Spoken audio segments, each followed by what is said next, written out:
orgasmic enlightenment, where the sexual and spiritual come together. I'm Kim Anami, and I'm a holistic sex and relationship coach and a vaginal weightlifter. In this show, we explore all things intimate. I believe that our sexual energy is life force, creative energy, and we can use it to shape our worlds, strengthen our relationships, and self-actualize. I blend the most avant-garde information from neuroscience, ancient sexual practices like Tantra and Taoism, to renegade wellness modalities to show you how to create gourmet sex in your lives. Come one, come all. HRT. Should you take it? This is a question I get asked all the time. In the allopathic world, the dominant narrative for decades has been that women must be hormonally medicated from puberty until death. Women are now waking up to the idea that maybe this isn't true. Maybe women's bodies were actually built, by nature to survive without the constant, lifelong ingesting of drugs. More and more women have realized the fact that hormonal birth control is dangerous and deadly. Even the WHO says so. They classify it as a group 1 carcinogen, and they have for decades. So why do allopathic doctors continue to prescribe such a deadly drug? I have no idea. But I can only assume that it has something to do with the fact that they are all part of the MLM pyramid scheme of pharmaceuticals, meaning most of their income is derived from convincing patients that they need drugs forever. Women have realized that the effects of infertility, cancer, and death just aren't worth the convenience of having to take a hormone blocker that prevents them from getting pregnant, especially when the most effective birth control method on the planet is free. Check out my podcast episode, Reproductive Rights on the Line, for more on this, which is season 6, episode 30. And then we come to the menopause topic. Somehow here, the idea that women's bodies are not inherently flawed is a harder sell. Women seem much more gullible and open to the sales pitch that their bodies are impossibly fucked up, and forever must they take a shitload of drugs to even feel remotely good. I am going to make a definitive statement here. Menopause is a scam. It doesn't even exist in other cultures. They don't even have a word for it. The manufacturing of menopause. Like most modern-day pseudo-ailments, menopause was invented. It was born in New York in 1963 via an OBGYN whore called Robert Wilson. Whore is the appropriate term, you heard me right, W-H-O-R-E, because he was fully bought and paid for by big pharma giant Wyeth, who is now owned by Pfizer, wakey wakey, to push this agenda. They funded him to speak, write a book, and financially backed a foundation to promote all women needing HRT from midlife to the grave. Sounds like a number of in-the-press meno whores we see today loudly proclaiming that they cannot live without their estradiol patch. I will die with an estradiol patch. That's actually a direct clip from one of these meno whores who is speaking the same story. Same story, different century. Anyway, in 1963, Robert and his nurse wife, Thelma, started by publishing an article in the Journal of the American Geriatric Society, which was serialized in magazines and newspapers all over America, speaking on the disease of menopause that was akin to, and I quote, a horror of living decay. Not only would this condition rob a woman of any trace of her sexuality, but it would leave her devastatingly depressed and with a persistent, and I quote, vapid cow-like feeling. Sadly, according to Wilson, this state was an inevitability for every woman. The only remedy for this condition, which would have to be administered daily and for, the rest of a woman's life, another 40 or 50 years, was estrogen pills. He started a private trust, or rather, Wyatt Pharmaceuticals started a private trust to promote estrogen therapy, backed with a $1.3 million cash injection, which is the equivalent to about $13.4 million today. Wyeth also funded Wilson and his wife to go on a national speaking tour across America, addressing women's groups from state to state on the tragedy of menopause and its only cure: estrogen therapy. They then bankrolled him to write a book called Feminine Forever. The claims were that guzzling estrogen would turn back the clock and would give women softer skin, increased focus, concentration, and a better memory, reduce the risk of breast and genital cancer, heart disease, stroke, and bone loss, and provide an overall restoration of youth. There were even studies published in The Lancet and JAMA, the Journal of the American Medical Association, backing these promises, except that within months of starting this fabled HRT, many women would have to stop it because they were experiencing depression, mood swings, and suicidal thoughts, weight gain, pissing their pants with no bladder control, increased blood pressure, bleeding and headaches, chest pains, and varicose veins. On studies. So let's sidebar a moment and talk about studies. And I really can't use that word without putting air quotes around it all the time. People are very quick to cite studies as though they are some kind of biblical proclamation from God that you can never question or argue about. Once it's been deemed a study, it is now law. Firstly, studies have to be funded by someone. Who typically funds studies? The very entity that develops the product they are trying to promote. This is the wolf guarding the henhouse, the mafioso vouching for the good character of his buddy. Did you know that organizations can dismiss as many of their internal studies as they want until they finally find the right combination of skewed data to make things look good for them? Studies used to be performed largely by government bodies. That has changed a lot to where now most studies are done by those creating the product that they are studying.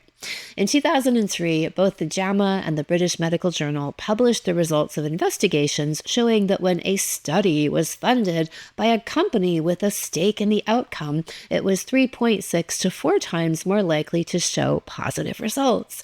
These days, at least 3 out of 4, quote, clinical trials published in the most highly respected medical journals are funded by pharmaceutical companies. I would estimate that number even higher, closer to 95 to 100%, but people now go to great lengths to make the trail harder to track. It recently came out that in one of these plant-based fake meat food documentaries that have come out lately, they were citing studies from an institute that was founded by the producer and the funder of said documentary, who also owns major shares in the fake meat they are trying to promote and sell in these films.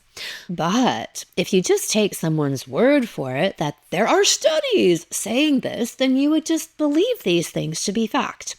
This also brings up the larger idea that so many people are trained to outsource knowledge and power to someone, anyone outside of themselves. Rather than relying on and trusting any kind of internal validation or intuition or self-awareness, people feel much more comfortable if the information has been force-fed to them by a so-called authority.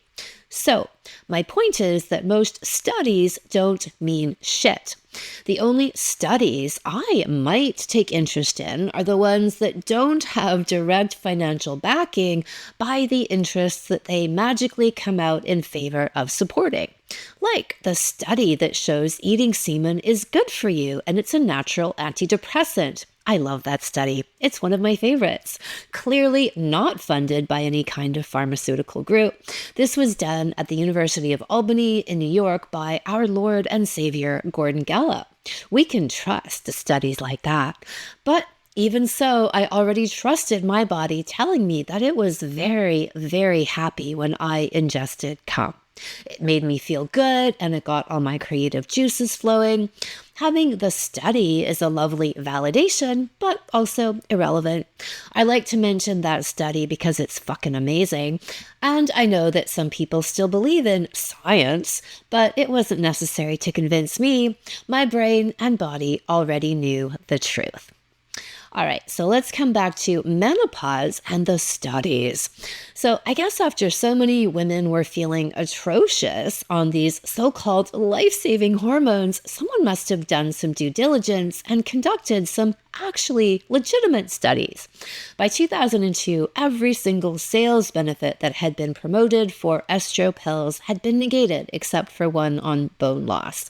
In the same year, the NIH in the UK, the National Institute of Health, published the results of a study done on 16,608 women showing that taking HRT for 5 years increased the risk of breast C-word by 26%, stroke by 41%, heart disease by 29%, and doubled the risk of dementia.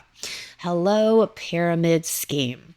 So now all of these women with all of these additional ailments are further and forever customers of the allopathic MLM scam. Over the past year, I have seen these new-faced cabals of bankrolled minnow cunts pushing the same tired narrative. Menopause is a disease. You are fucked. Your only hope is drugs, estrogen, drugs, take out an organ, and drugs.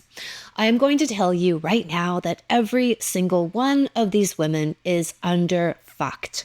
Period or no period, whatever. Well-fucked women do not get menopause. Sure, their periods stop, but they don't get this laundry list of intractable, tragic symptoms that make them hate their lives and their bodies. No fucking way. It does not happen. In the same way that I tell you, if you find a so-called sex coach or doctor who says there's no such thing as vaginal orgasms or not all women can have them, what they're really saying is that they have never had them. And if you find one of these HRT whores whining about how women need drugs forever, what they are really saying is that they've never been well and truly fucked, and they have no idea what it means to live in a well-fucked woman's body. The women who go through my programs and launch themselves into the land of the well-fucked experience one of two things, depending on the stage in which they find my work.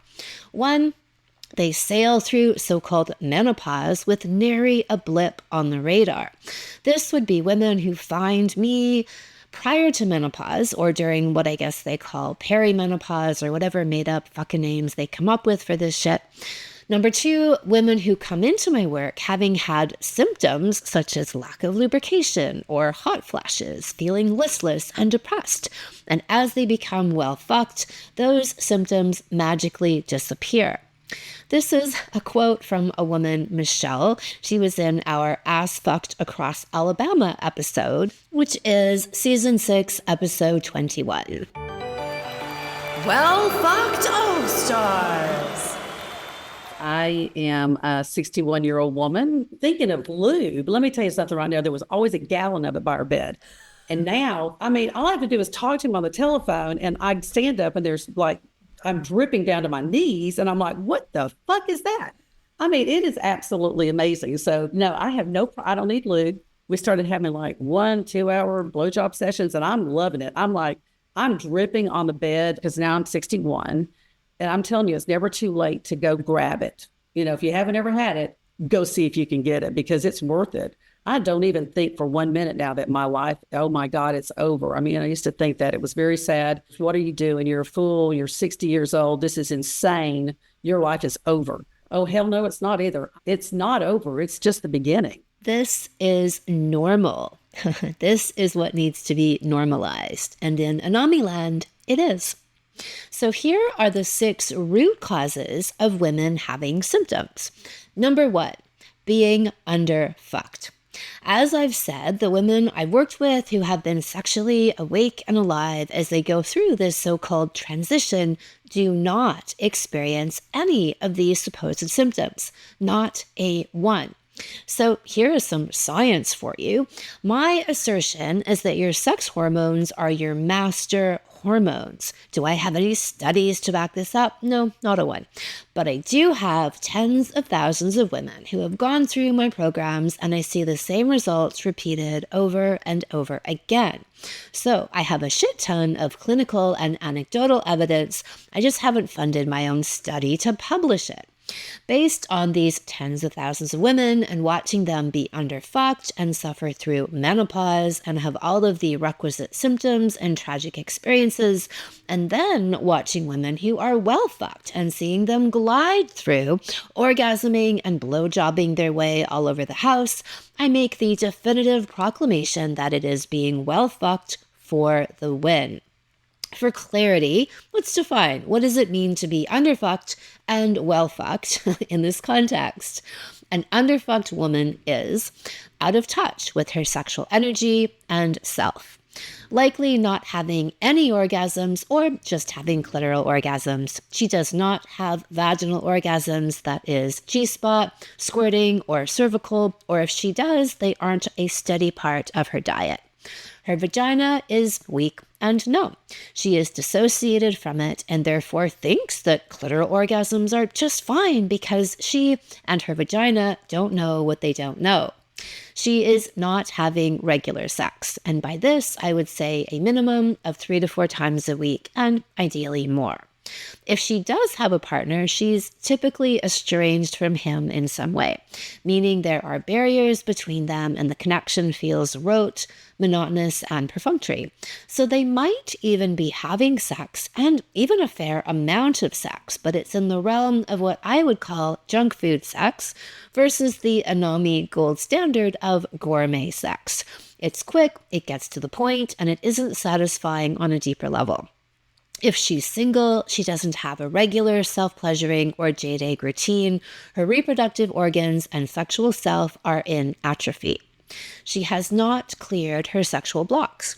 A huge part of my work with people is helping them to find where they have destructive beliefs or traumas that interfere with them expressing their true and divine sexual natures. The Anami Guarantee states that all people can. All women are multi-orgasmic. They can have G-spot, squirting, and cervical orgasms, have high libidos, can lubricate naturally and profusely at any age and stage of their lives. They can shoot ping pong balls with their super pussies, have orgasmic births, and have blissful and euphoric periods and menopause. Every woman can. I guarantee it. If you are not, it is because you have bought into one of the many sex scams out there, which I outlined a couple of weeks back in the episode, The 10 Biggest Sex Scams, Season 6, Episode 33. Another reason or quality of being an underfucked woman is having victim consciousness. This is a woman who does not take any personal responsibility for her state of mind, emotions, and body. So in this case, since there is a convenient narrative to blame her sexual dysfunction on, oh, it's menopause, she doesn't actually examine what might have led to this, or think that any of her life choices could have anything to do with it. You have to start with a belief that you have power. If you created this situation, then you have the power to change it.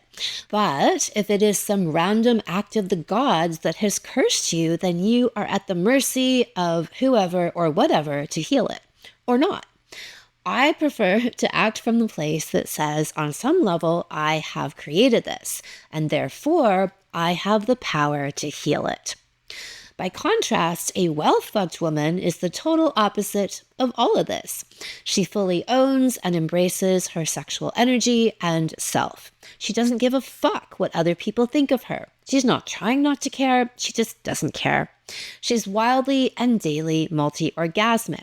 Cervical orgasms, G-spot orgasms, and squirting ejaculate that hits the ceiling.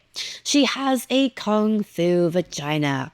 It is sensitive and articulate and full of pleasure. It can give hand jobs and shoot ping pong balls.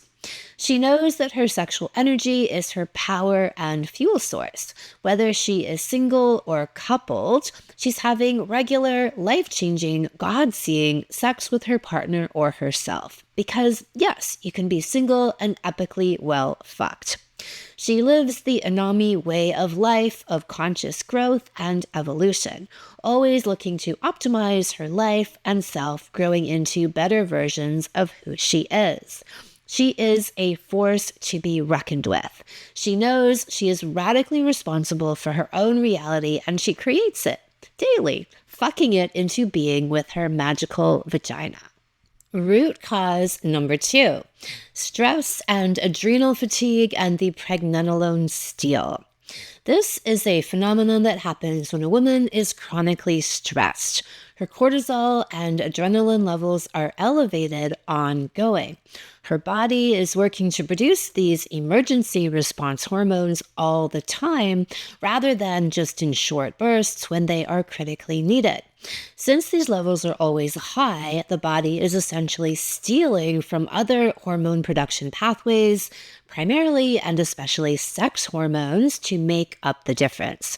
This then results in lower sexual performance and symptoms all around. Number 3, root cause, being underfucked. Number 4, buying into the menopause myth. Sales pitch and brainwashing, and the apparently easy and zero personal responsibility idea that you cannot help or change this, and the only thing you can do is take drugs and use lube forever and ever and ever. The narrative here is that women are told and shown repeatedly through the media that they are supposed to lose all sexual impulses past age 40 or 45, and the culture primes them for this. A lot of time, energy, and marketing propaganda goes into making midlife for women seem unsexy and literally and metaphorically dry. I spoke about this in my podcast episode earlier this year, Ageless and Fit as Fuck, Season 6, Episode 15, as I was talking about my own fitness journey as a 50-something when I am now fitter than I've ever been in my life, and I've been pretty fit most of my adult life, and contrasting that to how most 50-something women are portrayed in the media.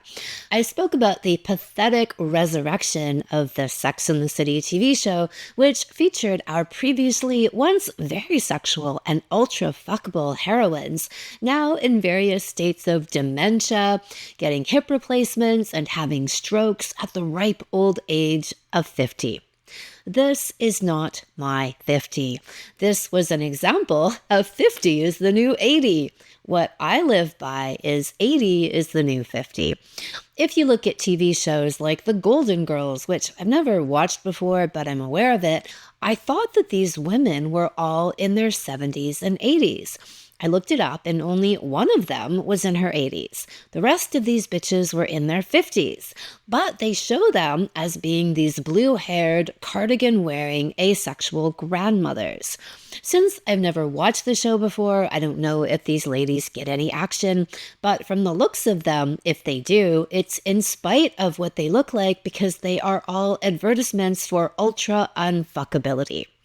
I have noticed a change in this trend lately, but I'm saving that discussion for another episode in the coming weeks. And I'm actually very excited to get into this topic. My point is that all of this is programming. It is showing women that their juiciness is all dried up come age 45 or whatever it is. So women grow into this story that they are being force-fed all around them.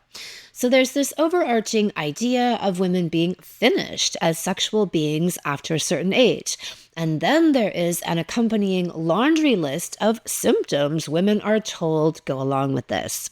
Hot flashes, dry vagina, depression, low libido, of course. I have never experienced any of them. And there are plenty of that age women in my programs who have not either. A few weeks ago, I was talking to a woman in the medical profession who believes in menopause and who was apparently in it. I wasn't trying to convince her of anything. I was just curious about her experience and asking her questions about what her symptoms were. She mentioned hot flashes, and so we started talking about those. And then right there in that very moment, she started to have one. Her face broke out in a sweat. It was literally dripping down her face, and she had to take a moment to catch her breath. This was the most Pavlovian thing I have ever seen in my life. Just the very mention of it, and that was her cue to have one. This is exactly like the programming that sets women up to have painful, crisis-like birth experiences. They see it over and over in the media, TV shows, movies of women screaming at the top of their lungs in pain, and it's life or death, and oh, thank God, the doctor comes in and saves the day because this silly, incompetent woman certainly could not have birthed that baby on her own without him. They go into birth expecting pain and tragedy, and so they get it. The truth is, birth is meant to be the biggest, most pleasurable orgasm of a woman's life. Menopause is a time when you can be ass fucked across Alabama. The fact that we are so far from this and what is natural shows us the power of this programming. Root cause number 5. A woman has never really invested in deep healing. This is someone with lifelong sexual and emotional blockages that have not been cleared. She's likely had a life of heavy, difficult periods and PMS that simply carry over into this age and stage and now manifest as difficult menopause. It seems easier to take a magic pill from the menopause fairy than to roll up your sleeves and take off your pants and do the deep, and by that I mean the cleansing and therapeutic power of cervical orgasms, inner work. I've already alluded to these things as I talked about the qualities of being underfucked versus well-fucked, the power and importance of the inner alchemical work and play needed to feng shui her vagina and entire sexual self.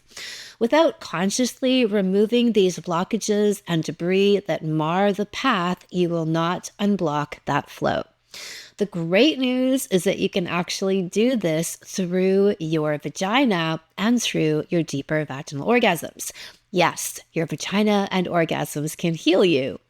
Check out my episodes Fucking is Better Than Therapy, which is season 4, episode 21, and My Vagina Healed That, season 6, episode 6. And root cause reason number 6, being underfucked. So, what is menopause supposed to be? A giant fuckfest with you coming into your full power as a woman.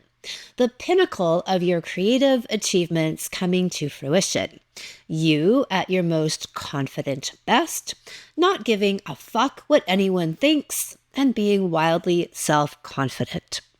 Menopause is meant to be a mystical portal. This is a sacred transition for a woman where her creative and birthing powers can now be entirely channeled into her spiritual growth and ascension. Instead of her body spending a lot of energy each month on the possible creation of a new life, she can consciously redirect that energy and use it to procreatively rebirth her own self and life. This is a time when she naturally has even greater access to psychedelic states. No, not by going down to Peru or Costa Rica and taking ayahuasca, but by default of being a woman and at this stage of her life. The portal is more open if she's aware that this is even a thing and knows how to access it. Like with all power, if you do not own and access it, it inverts back on you. And this is exactly what happens to nearly all women during their menopausal years. And look, like I've said, if you were to buy into the pervasive programming and drink the menopause Kool-Aid and believe that women become fuddy-duddy, unfuckable, asexual beings at age 45, then you would be on track for a hideous midlife and likely rest of your life experience. Everything caves in on you. Or you become an unfuckwithable powerhouse. You harness all of that procreative energy and you rebirth your life and self, building on all of the life wisdom that you have accumulated so far. Now is your time to cash in. The choice is yours. So, to answer the question, should you take HRT? That is up to you. I have laid out all of the facts here, and you can decide your own path. If you don't dare to believe that you too can be fantastically well fucked and a glorious sexual goddess beast into your 90s, then you can drown your sorrows in buckets of lube and Eileen Fisher. Or if you are ready to make the leap into Anami land and the life of a well-fucked, naturally lubricating, orgasming, ejaculating, and salacious woman, come on over. And you can start now. My Vaginal Kung Fu Salon opens for registration in 2 weeks.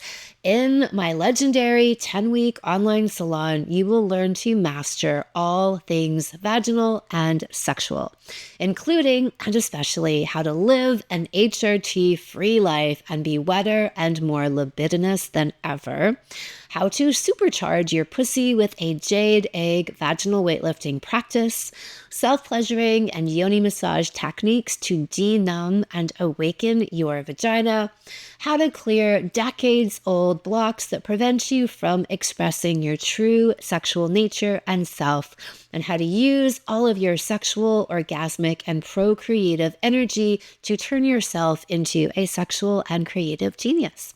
All that and much more. To sign up for my free video series, How to Manifest Men, Money, and Miracles with Your Vagina, and to be notified of when we open the doors to the salon, go to kimanomi.com, look for salons, and then click on Vaginal Kung Fu. Thank you so much for listening. Subscribe to the podcast, leave a review, and send somebody else the gift of a multi-orgasmic and transformational love life by sharing this episode with them. If you'd like to go deeper into all things orgasms, sign up for my free Orgasmopedia series where you'll learn about 9 different types of orgasms everyone can have. Go to kimanomi.com and you'll see the sign up there. Come one, come all.